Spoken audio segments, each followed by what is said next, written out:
Talking real estate, not about the homes, talking from the legal side with our power player, Josh Ribner from Gilmartin, Magence Law. Josh, thanks for being here. Thanks for having us, as always. Let's hit on condos today. It's very popular to see condos for sale in this market. When it comes to buying a condo, it's different than a single family home. Yeah, definitely. I mean, the main difference is, right, you're buying a piece of something, right? If you're buying a single family home, you're buying a multifamily, you're buying the entire thing, okay, whichever it may be. You're buying a condominium unit, you're buying the unit, but the unit is part of a greater whole. And that association might be 2 units, might be 4 units, might be 300 units, might be just residential, could have a hotel, could be attached to a mall. I mean, there's all kinds of different permutations. And a lot of the new development that we're seeing and a lot of the new development, that we're working on throughout the state are, these mixed use, as they're termed, condominium associations. And when it comes to financing, I know on my end, it definitely changes the game. You need to make sure that you're asking the right questions, getting the right documentation. A lot of buyers don't realize that, right? I mean, a lot goes into, not only the buyer has to be approved, but the condo has to be approved. Yeah. What are you reviewing on your end when it comes to a buyer buying a new condo? Yep.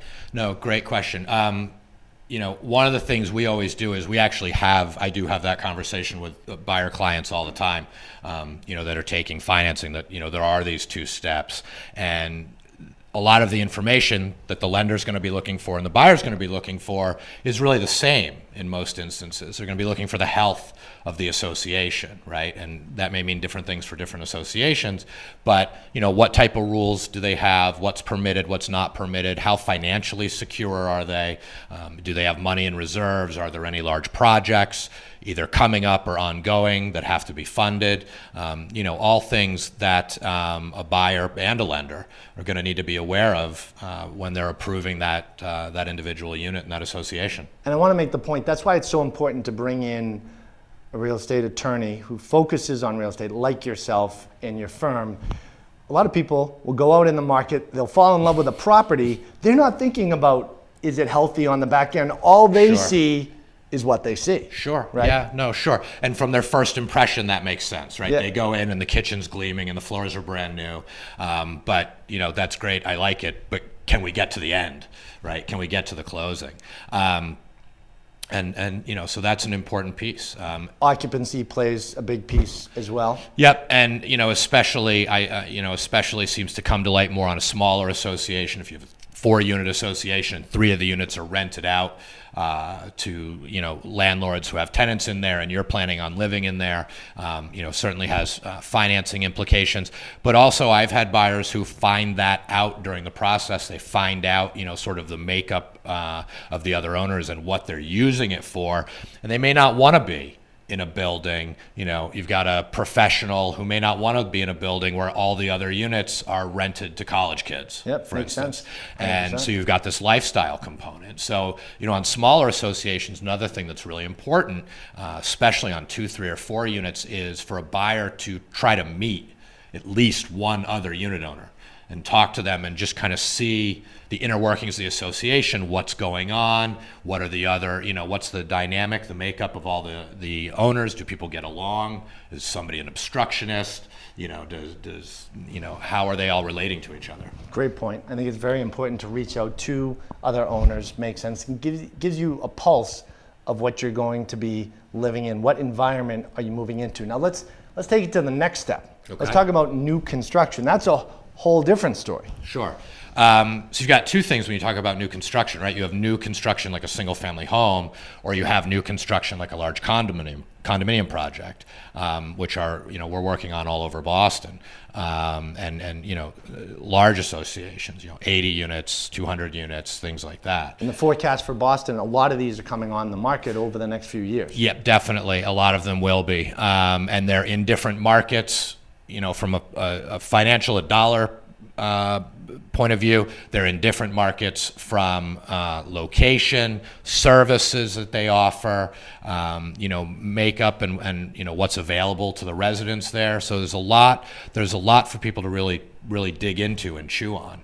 A lot of the process would really be the same. There's certainly some changes. For instance, if the building's not built at all, it might just be an idea on paper. So we want to spend more time, reviewing plans and diagrams and things like that. Specifications, what's going to be included, what are the fixtures going to look like and the finishes and things like that, and do they match up with what the buyer's expectations are. The internet and websites that we're exposed to, it has definitely changed the game and how people shop, but it's not something you can just get online, find a new construction condo and jump in and make an offer. You got to team yourself up with the real estate attorney, the lender, the agent, bring these people all together. The three-legged stool, we call it. It really works best with all three of those components. I'm going to help guide you, ask the right questions, especially with new construction, whether it's a single family or a condo, to help you navigate the process. I mean, just what you went over right now, if you haven't done this before, you got to be intimidated a little bit. There's a lot of moving parts. There's a lot of moving parts, and as we're talking about new construction, there's obviously more, right? Because if you go to, let's say, switch over to single family home for a moment, you go out, you find a single family home, you like it, it's there, it's done, you're buying what it is, right? New construction, there's a lot of potentially choices you may get to make. You may want to upgrade some things depending on how early you are in the process and how flexible the builder or seller is. Maybe you get the opportunity to really customize it, change floor plans, really make it your own. And there's a lot of things to consider in that. A lot of things that a buyer would need to think about. For instance, almost exclusively all the time, any upgrades or changes that you make, for instance, buyer's going to pay for those all up front, and because the seller is going to incur an immediate cost. So, those aren't going to be something that's subject to a contingency, for instance. Great information. Thanks, Josh. And if you're buying or selling real estate in the greater Boston area, looking for a top-notch real estate attorney, real estate firm, check out Josh Ribner at gmlawllp.com. And remember, we have more real estate tips and power player information right here on our page on boston.com.